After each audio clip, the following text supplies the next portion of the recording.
There is a truth that very few mothers are ever told when they begin the journey of raising a child. It is this: a child does not inherit only their mother's eyes, hair, or physical traits. A child also unconsciously absorbs their mother's emotions, beliefs, fears, and unhealed wounds. And this does not happen because a mother does not love her child. In fact, it often happens because she loves them so deeply that she doesn't realize how the unfinished parts of her own inner world are quietly influencing her child every day. Many people speak about karma as something distant, mysterious, or spiritual, but karma is much closer than we think. Karma is the habits we repeat, the way we react when life becomes difficult, the thoughts that return day after day, the emotions we never fully acknowledge but continue to carry within us. Every word, every action, every perspective through which we view life,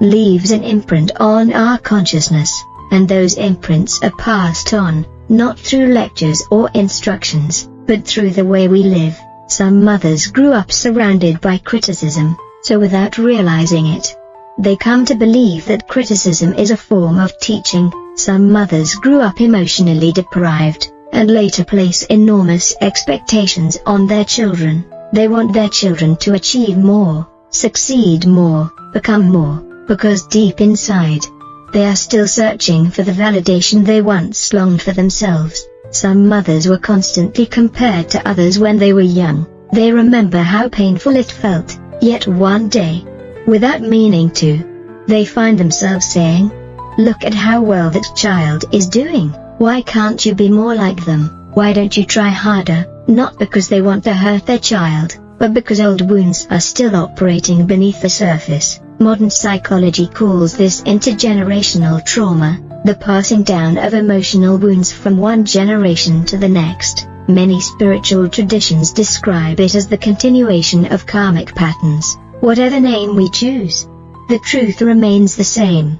Children learn far more from who we are than from what we say. They learn from the way we handle stress. They learn from the way we treat ourselves. They learn from the way we respond to anger. They learn from the emotional atmosphere we bring into our daily lives. And so, if we truly wish to give our children the best of ourselves, perhaps the first journey is not changing them, it is returning to ourselves. Dear mother, before trying to become a perfect mother, allow yourself to become a human being who is learning to heal. Learn to recognize your emotions. Notice when you are sad, when you are overwhelmed, when you are carrying pain. Not to judge yourself, but to understand yourself. When anger arises, learn to pause before reacting. When your heart feels chaotic, give yourself permission to breathe before trying to control everything around you. When you feel exhausted, offer yourself compassion instead of demanding constant strength, because beneath the role of a grown woman and a mother, there is still an inner child, a little girl who once felt hurt, who once felt lonely, who had needs that were never fully heard, who carried tears that were never fully held. When you begin to see that little girl within you, when you begin to love the fragile parts of yourself, you become more capable of understanding the child standing beside you today. You become less reactive, less controlling, less attached to expectations, and more compassionate, more patient, more loving. Motherhood is not about becoming perfect. No one is. Motherhood is a lifelong journey of growth. It is learning how to love without controlling, how to guide without forcing, how to support without projecting our own fears onto our children. There is a beautiful saying: if you wish to educate your children, first cultivate yourself. If you want your child to know how to love, begin by learning to love yourself.